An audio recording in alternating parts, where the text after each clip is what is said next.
Hi friends! Welcome to my first real YouTube video that will kick off a regular posting schedule that I better maintain. One of the elements of what I'm going to try and post regularly, about at least once a month or something like that, is fitness. I've been having a hard time getting to the gym, and I think a lot of people end up running into that same situation.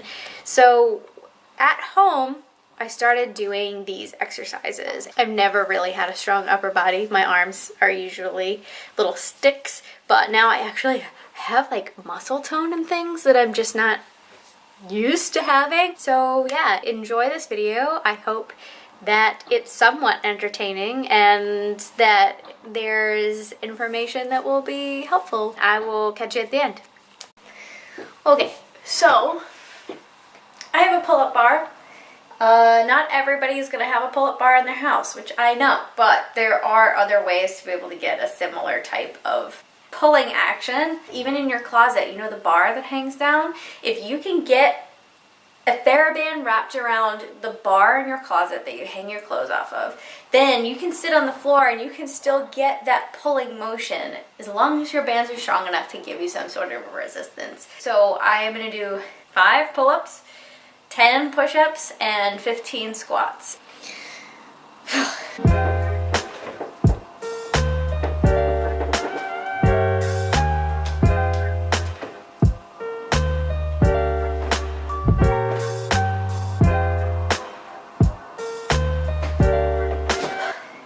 That's the best 30 has ever felt.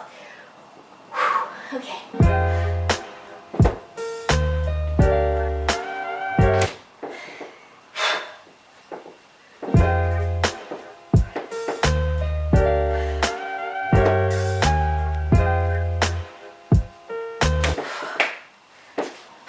I think that's the fastest I've ever gotten through the 5. Hey, progress! It took me a really, really long time to get to do that.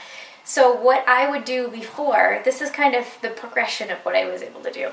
I would get on the bar and I would just do scap pull-ups. Like, you're not going to be going through this motion, but the very first thing that gets you going is this.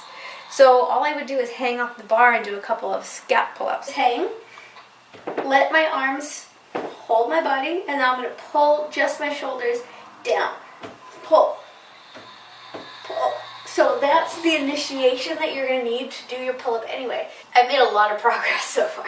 Then what I would do, once I started to get stronger, I was able to pull myself up, but I needed a little bit of help, so I would jump into it. I'm going to let my shoulders come all the way down, and then I'm going to use what I have to give myself that little boost to hop up. Ready?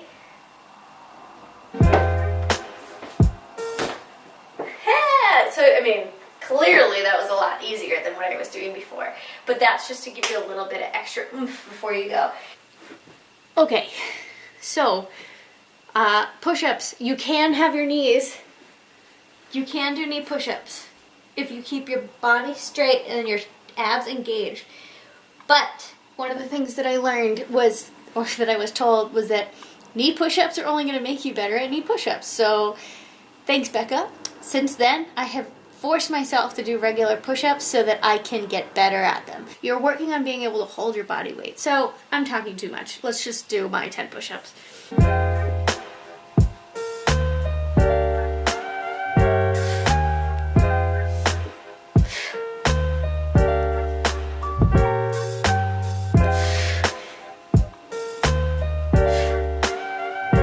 Okay.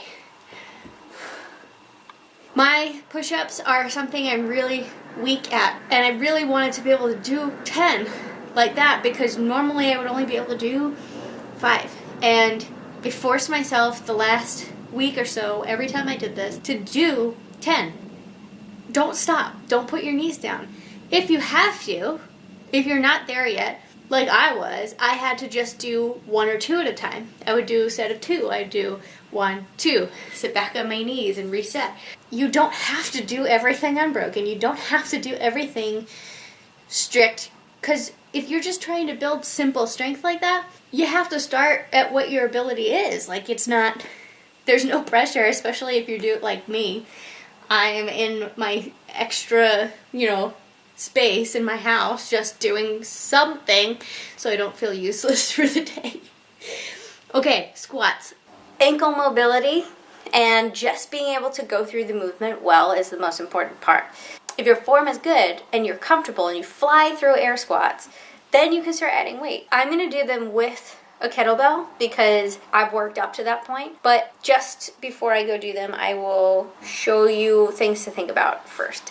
Feet are about hip width apart. What you want to focus on is keeping your chest up, your weight in the midfoot to your heel so you can push to the ground. What I'm going to do is I'm going to start from here. Normally in ballet you would start from your knees, but you have to break yourself of that. You have to start with your hips so that you can keep your weight so you can keep your weight back.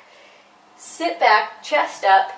You want your hip crease, this bend here, to pass the top of your knee. So I'm going to get down to about here. That's like the minimum amount that I would be able to do. Or I could go all the way down. If you have the mobility to do that, go for it.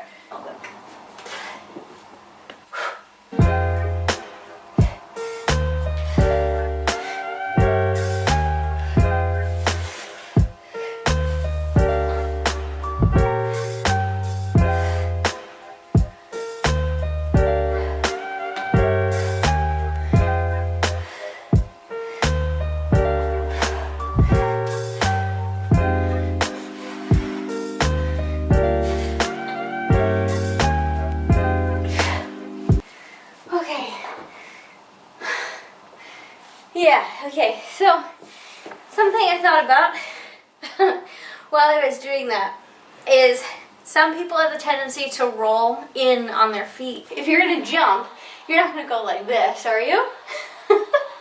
I mean, if you're going to jump, you're going to jump. You're going to jump. That's the kind of idea that you want to use with the force that you're pushing through the floor to get yourself off the ground. If you don't have kettlebells or dumbbells, there are plenty of other things in your house that you can use to add weight to something like that. For example, this. This is a 1.32 gallon or 5.03 liter fabric softener. As long as you're keeping it in the center of your body, you could absolutely use this in place of a kettlebell, right? So holding it here, right? Or if I want to front rack it. Yeah? Okay, so there's that. I just did some squats with some fabric softener. Highlight of my day. You just gotta get creative. And I have seen so much progress in just doing these simple movements for over the course of a week. And yeah, I absolutely want to go to the gym every single day. Nothing makes me happier than to go to the gym. Realistically, for a lot of people, that's really hard to do. I just felt like I wasn't getting the most out of my day. I mean, you saw all of those movements combined barely took any time. And like I said, I do them in my work clothes most of the time or my pajamas, and I just find, 5 to 10 minutes, 15 minutes max maybe to just do something. And so I'm able to see a little bit of progress at home with very minimal requirements, and yeah, it's making me happier. If you are too scared or too freaked out about going to the gym, or I know a lot of people can be very self-conscious about going to a gym or trying something new for the first time. I was definitely there. It just so happened that I had friends that talked so passionately about how CrossFit made them feel that it made me really interested in that. But stepping into something new for the first time can be really nerve-wracking. So if you can take the time at home, in the privacy of your house, I'm the only one home, it's just me and the cats, I can practice my pull-ups, my push-ups, I can breathe loudly, I can grunt if I need to. And I'm sure burps and farts would probably pop out at some point for some people, but there's no one around to hear it. I'm gonna go take a shower. I'll be right back and I'll finish up this video. I hope that you got something out of this video, and that it was helpful in some sort of way and gives you a glimpse a little bit more in depth as to why I have been posting videos in my Instagram story doing pull-ups, push-ups, and squats. If you don't follow me on Instagram already and you want to catch those videos as I post them, here is my Instagram handle, and I will talk to you on there soon, I hope, or here, or something. I don't know. This is new. So that's it for today. If you have any ideas that you want to see me make a video about, let me know. I don't really know what I'm doing. I'm just kind of doing it. So we will, me and the cats and I will see you in the next video. Have a good day, guys.